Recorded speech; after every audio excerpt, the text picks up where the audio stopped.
भूत या हवेली। गांव के किनारे एक पुरानी हवेली थी, जिसके बारे में लोग कहते थे कि वहाँ एक भूत का साया है। ये हवेली सालों से वीरान पड़ी थी।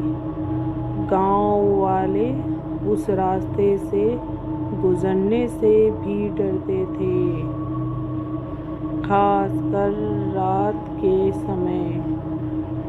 रात में हवेली से अजीब अजीब आवाजें आती, कभी किसी के हंसने की आवाज तो कभी किसी के रोने की।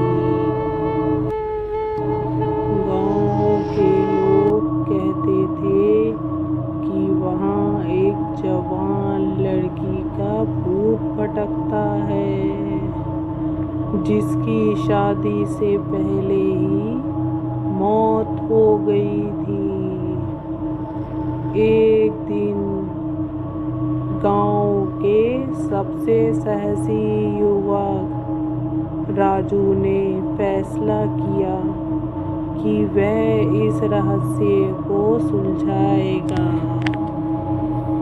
गांव वालों ने उसे समझाने की कोशिश की, लेकिन उसने किसी की बात नहीं मानी। राजू ने रात को हवेली में जाने का निश्चय किया। रात के अंधेरे में जब चारों ओर सन्नाटा था, राजू हवेली पहुंचा। हवेली के दरवाजे खोलते ही ठंडी हवा का एक झोंका आया। राजू ने एक मशाल जलाई और अंदर दाखिल हुआ। हर कदम पर उसे लगता था कि कोई उसके पीछे चल रहा है, लेकिन उसने खुद को संभाला और आगे बढ़ता रहा। हवेली के अंदर एक बड़े से कमरे में उसे एक पुरानी तस्वीर मिली।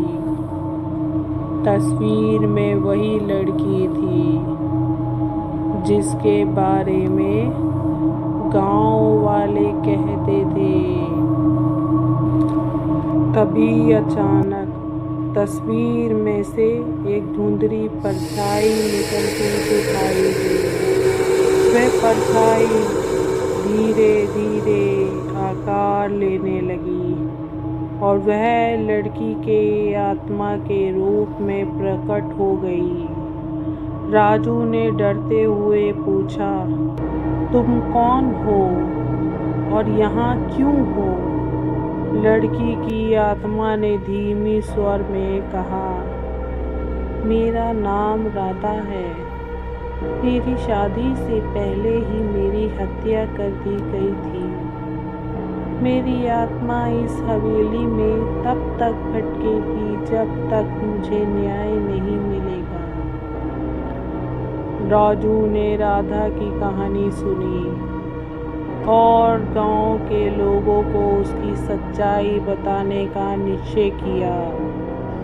उसने गांव वालों को राधा की कहानी सुनाई और सबको मिलकर उस रहस्य को सुलझाने के लिए प्रेरित किया। गांव वालों ने पुलिस की मदद से राधा के हत्यारे को पकड़वाया और राधा की आत्मा को न्याय मिला।